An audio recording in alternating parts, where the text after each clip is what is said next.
last for more than 5 seconds. Okay. So we're just gonna, before we leave your NET days, what do you think you took from those days that maybe you forayed into your later career? I mean, was there anything that you discovered while working there, either about television or where you wanted to go next? I thought I wanted to be a playwright, which is the reason I was moving to New York in the first place, and and why I was so happy to be part of theater in America. But I think I realized there in public television that my real, interest was in television itself. And that took me by surprise somewhat. I mean, I had tried to get a job in television when I first moved to New York and wanted to, sit next to Rob Petrie and Sally, and it just looked like such fun. But I was very serious about being a playwright, and I think I kind of abandoned that idea there. Because television just seemed so exciting to me. There were so many possibilities that you could actually write a play and they could, put it on television. There was a whole other layer there. And I think I took away some self-confidence, too. I came to New York as a girl, and I was growing up and learning skills and learning what it was like to be in the real world. And working in public television was a very gentle place, to break yourself in. A very nurturing place. Got to do a lot of different things. So I was lucky. And what came about that you left? What was? I had gotten married in the meantime to somebody who I'd met in public television. And I think I was coming to the conclusion that writing a monthly column for Vogue about television and working in public television was really not my destiny, and that I really wanted to be the person that other people were writing about in Vogue. And it was time to take a risk and work on some other kinds of material. So my husband was very encouraging. He said, I'll handle the financial aspects of our life for a year if you want to write something. Nice, lucky. Yeah, very lucky. And then your foray back to writing films for television. The Lathe of Heaven was the first film that you wrote for television? The Lathe of Heaven was public television's first movie for television. They had never done a full-length feature before, and it was the Television Laboratory that was producing it. And I had already left the Television Laboratory, and I was in this year of, trying to try something different. I still had a little lifeline there because I was writing their newsletter for them. So there was some little income coming in, and I was still writing the column for Vogue and sort of struggling with a screenplay that I was writing. David Loxton had a couple of drafts of The Lathe of Heaven that another writer who lived in Hollywood had been working on, and their production date was coming up pretty quickly, and he asked me to read it and give him some comments because there were problems. And so I read it, and I took a couple of scenes and I rewrote them. It was just easier for me to show him what I thought would work better than to go through the copious notes. And so he read them and called me and he said, just start from the beginning and do a rewrite on this if you could. So we worked together. We spent a lot of time holed up in an office, going through what the locations actually were, and it was, it was more than a production rewrite. It was enough of a rewrite that the Writers Guild gave me I shared credit with Roger Swaybill, who did the first few drafts, and went into production, and then it went on the air, and it was very exciting. I got a credit, there was my name on the screen, and I remember, inviting my relatives to a little screening and watching it at home with friends, and I just thought, okay, this is pretty cool. And then that New York Times did a very big article on it. They considered it a very significant, you know, thing for PBS, and mentioned my name in the article. And then I started getting calls from agents in Los Angeles. And my husband said, you know, time to go. We got to move to LA. Let's start our own production company. We were so stupid. We thought you could just do that. Just start your own production company and let's make TV shows. And that's why we wound up moving to Los Angeles. Did you have representation before you showed up in LA, or a prospect of a development deal or anything, or you just picked up like you picked up for New York?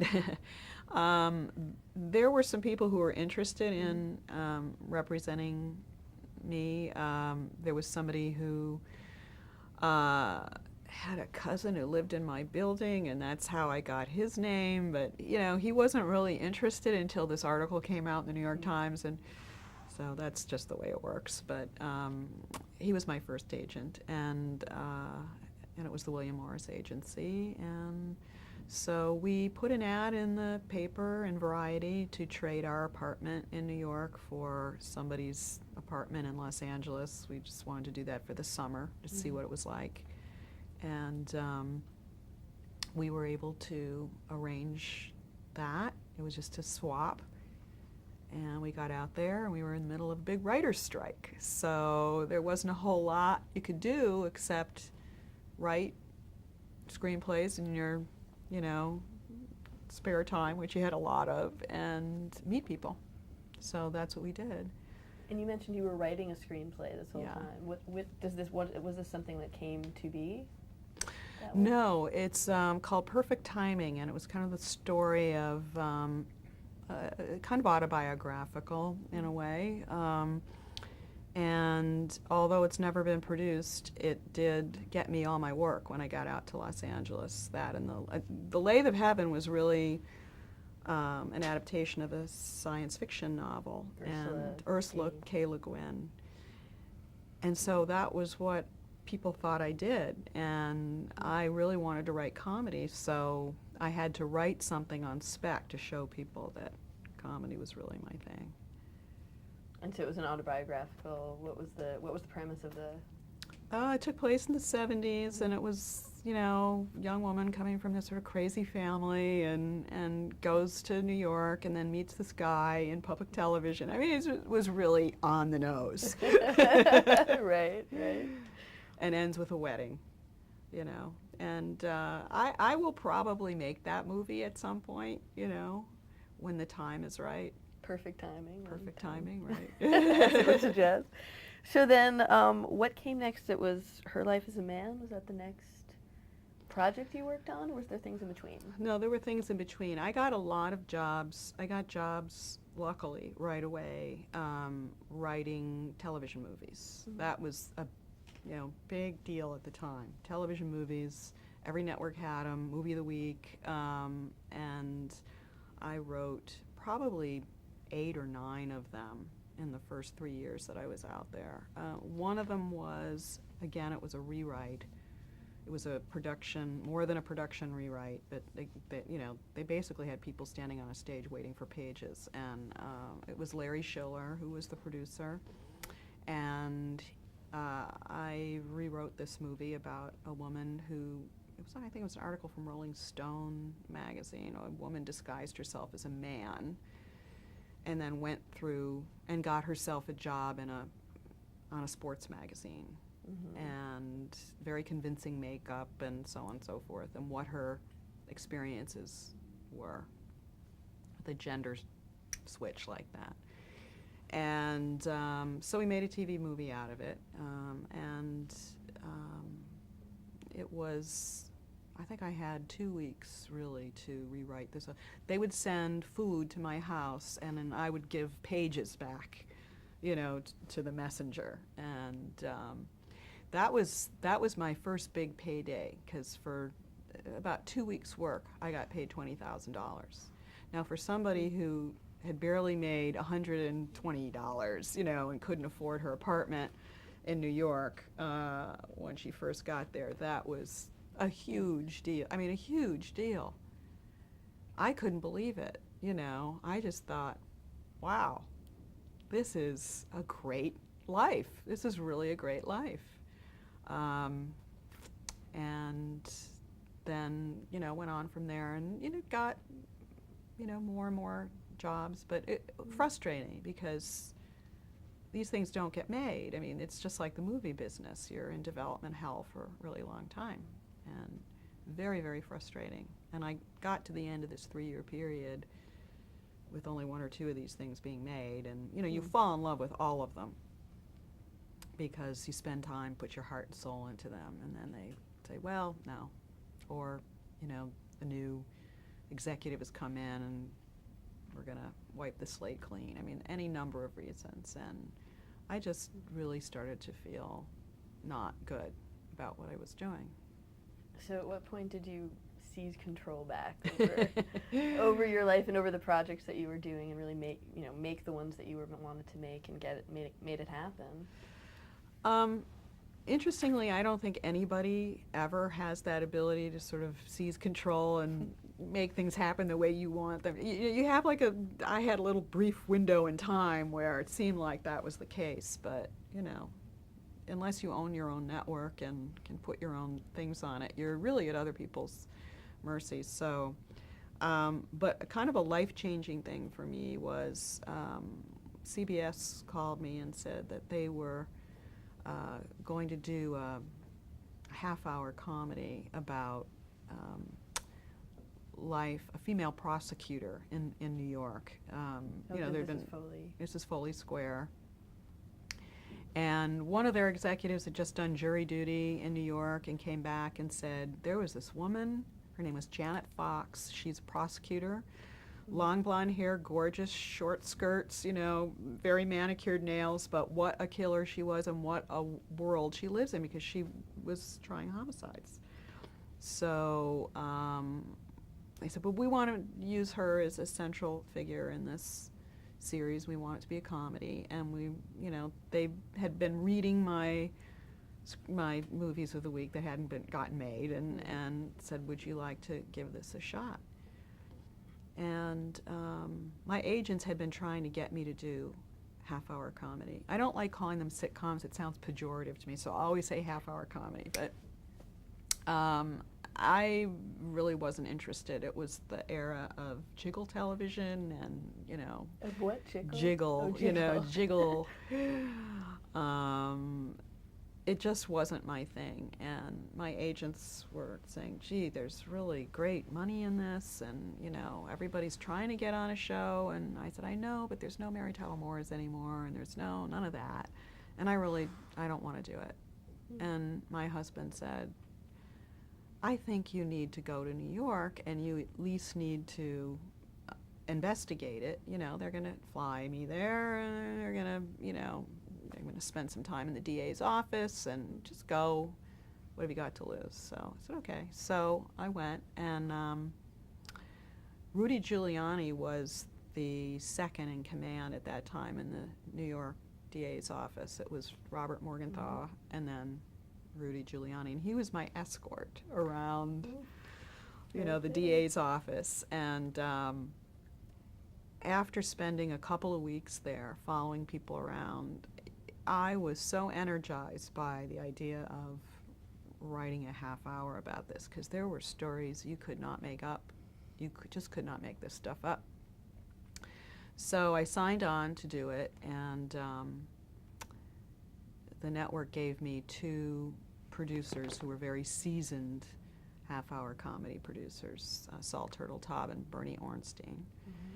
And they were sort of my godfathers, and you couldn't ask for better godfathers. They were probably in their early 50s when, you know, I got dumped in their lap, and they had had a long career, and they were happy for somebody else to be doing the, you know, the spade work.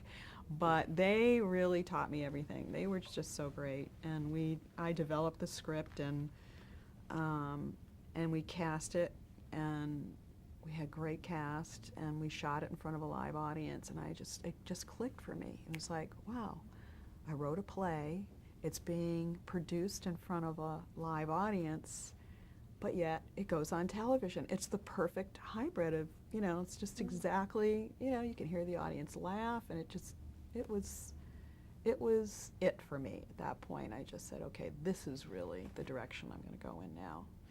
We did about 14 episodes. We got great reviews. It was one of those shows that it just sort of died an early death. It was sad, really. A lot of people tried to save it. There's a lot of shows like that that just don't find their audience for whatever reason, but it taught me so much. They made me do warm-up once, Bernie and Saul. They said, you got to learn to do everything when you're an executive producer of a comedy series. They dragged me into the editing room. They taught me about that. I gave notes to the actors, which I think I was good at because of my theater background, and understood them and all the acting classes I had taken. And then one day they said to me, okay, warm-up person didn't show up.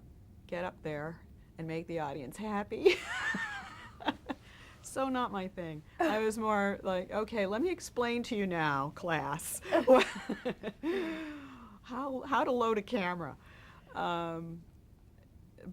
They were just the best teachers you could have, and I'm very grateful to them. And the subject matter it just stuck with you. And did you meet this Janet Fox prosecutor too? You say it was based on. I met Janet Fox and brought Janet Fox onto the series as a consultant. So whenever we put a story together, we would call Janet or bring her out, to LA and pass it by her. What would happen and what would really happen. I tried to write a different kind of comedy than I had seen on television before. It had a real dramatic underpinning to it. It wasn't just laugh, laugh, laugh, laugh, laugh. We had long sections with no big laughs in them. I tried to really make it come out of the character than, out of the dialogue. We had a really minimal staff. We had 2 other writers and myself and Bernie and Saul. They liked to go home early, and so we would have a run-through. We would go into, it wasn't even a writer's room, we'd go into Saul's office, and we'd sit there for an hour, and we'd make some trims, and we'd pitch some jokes. And, around 7 o'clock, Bernie would say to his secretary, Janet, where's my gin and tonic? And that was it. Everybody was in their cars driving home at, 7:30. Not really the way it's done these days, but and wasn't the way I did it on my next show, but it was a good lesson learned. Well, we definitely want to talk about the writing style and the process and all that, but you mentioned the next show, so we'll come back to this, but My Sister Sam, is that what happened after Foley Square? And then how did this show come about?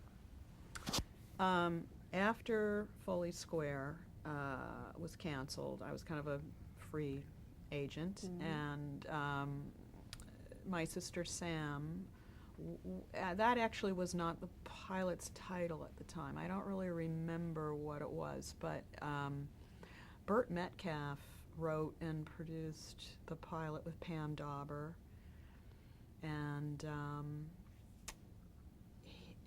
a breakout star, Rebecca Schaefer. And it got picked up by CBS, but Burt couldn't stay with the show. And so they needed somebody to run the show, and it was a Warner Brothers show, and they asked me if I would do it, and I said, wow, I'd be flying without a net now, no Bernie and Saul. But I took it on, and I decided I was going to do some things in unorthodox ways, and some worked and some didn't. We wrote a really good show, I think. I hired some wonderful writers, brought the 2 gals from Foley Square with me, and a couple of other people, and we had a writer's room of about 6 people. We shot on the Warner Ranch, and there were no buildings on it at the time, other than the stage. So we were in a trailer with no windows. And the first year was real rocky, really, really rocky, partially because I was learning, and partially because we had some real dysfunction on the stage. And it was, when the writers and the cast don't jive, you know, when there's some divisive things going on with people's managers who have so much at stake and all of that, which was all new to me. You know, I'd come from very, very protected environment and now went into this other sort of environment. And I have to say it was the longest year of my life. The show was doing really well, and I was getting it done. And we were getting on the air on time and, you know, reviewed nicely. But it was hell. I mean, we were in that little trailer till 4 or 5 o'clock in the morning every night. And then I drive home and turn around and have to be back, you know, 9:30 for a read-through. It was so hard. You know, just, I have such memories of that cramped room with the fluorescent lights eating out of clamshells, you know, those styrofoam, and just desperately trying to stay awake and get the next joke. Nobody does good work like that. And the first year came and went, and I said, I'm not coming back. I don't care if the show comes back, I'm not coming back. And Warner Brothers, the show got picked up, and Warner Brothers came back and they said, we will give you a profit participation in the show if you stay. So that was the only time in my career I ever made a decision based on money, where money took precedence over everything else.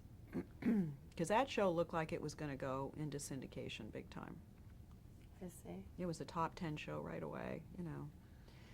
And so I went back onto the show, and things really straightened out on the stage. It became a much easier environment. I decided to take charge in a different kind of way and not tolerate some things, and I think the stage figured out there were some things wrong and it got fixed, and so we were having a better time. But when we went on the air, finally back on the air, there were a couple of shows opposite us that really knocked the wind out of our sails, and so our show started dropping in the ratings.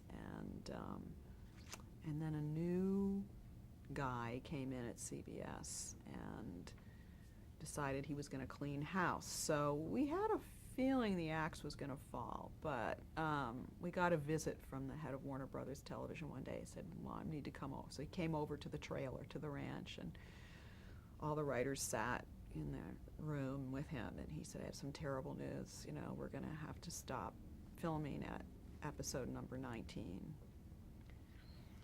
And so we said, okay, well, that's next week. And they said, yeah, they're pulling the plug. Thanks for all your good work. And he walked out of the room, and we went, we were really happy it was over, you know, because even though things had straightened out, it just wasn't going to go anywhere, and it was still, you know, a rough year compared to the year before. A little bit of smooth sailing, but you know, still hard. And so, you know, we were happy to get out of that trailer. There was no air. We just thought at some point we were going to feel a tow hitch being put on it, and we were just going to be dragged off the lot. Off a cliff. Off a cliff, right. So, but meanwhile, my husband and I had a deal at Warner Brothers, an overall deal that was part of making our original deal on the show. And so, this is Joel. Yeah, Joel Schkowsky. And we never, under this deal, this 3-year deal, had an opportunity to really, you know, get any of our own ideas on the air. It was one of those deals they make with you just to keep you on the lot, give you your own office on the lot, and just keep you there, and it's a way of throwing some extra cash at you. I don't think they ever really expected us to come up with anything, you know. They just really wanted to keep us on My Sister Sam. that was what their cash cow was. So now all of a sudden, you know, we're off the air at episode number 19. We were supposed to do 24 episodes, and I've got this chunk of time. And I said to Joel, we need to go in just before this deal expires. You know, let's go pitch something. Mm. And I came up with Murphy Brown and went in with my husband, and we pitched this project, and they took us to CBS, and we pitched it, and they bought it. And we just got right in under the wire before our deal expired. Now, how long had this been in the works? Because throughout this interview, you were saying some interesting things. There was nothing like Mary Tyler Moore on the air anymore, and the things you seem to be attracted to are always these strong female characters. And you know, how long was this gestating in your mind, the Murphy Brown idea, and what was it based on?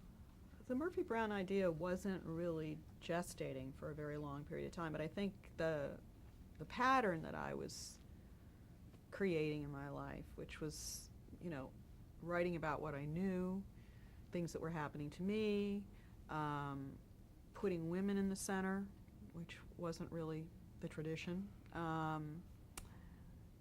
was all part of what brought me to the place where one day I just came up with the idea. And I think, you know, you're informed all the way through your life by many things. There was a point in my life where I thought I wanted to be a journalist. I thought I wanted to be Barbara Walters, or I wanted to write for the New York Times. And all of it just sort of blended together in my head, and so I wrote a half-hour comedy about a strong woman who happened to be an on-camera journalist, broadcast journalist, and with flaws, who was just turning 40, as was I. Didn't see that on television, you know. I mean, you were either the mom, the grandmom, you know, you just weren't, you know, a powerful career woman on television. Mary Tyler Moore was it. I mean, that was over and out. So Murphy was the next, you know, step in evolution, I think, for females on TV. Had you read the books by Linda Ellerbee before you came up with the idea of Murphy Brown? Was she influential at all? I always loved, I always loved Linda. Her style, her broadcast style. She had a really late night show on with Lloyd Dobbins. I forgot the name of it right now, but very cheeky, very interesting, sort of satirical take on the news. And I had read her book after the idea popped into my head. I don't know if popped in would be the right word, but I started to do research and read her book as part of it, and thought, gee, she really, you know, she's a great role model for us. And she actually wound up doing an episode for us as herself, too. We'll get to that. I love that episode. Oh, that's, yeah, interesting. I didn't thought about that. But the name, Murphy Brown, does it mean anything to you, or where did the name come from? I don't really know where the name came from, honestly. I mean, I was looking for an unusual first name that wasn't necessarily a girly name, and a simple last name. And so I just started going through the phone book, and I wound up putting two last names together, because Murphy could be male or female. And that was another thing that I did, too. I named characters for whatever reason, I'm not sure, but maybe trying to make that impression that I'm not, you know, I don't throw like a girl. On Foley Square, her name was Alex. There was a play that I wrote, the girl's name was Charlie, you know, so Sam. I just thought, and Sam, right. So I just thought I would continue the tradition, and that's where that name came from. I never intended to, My dog has fleas. my God. You got about a minute left. Oh, okay, maybe we should actually Okay. break then.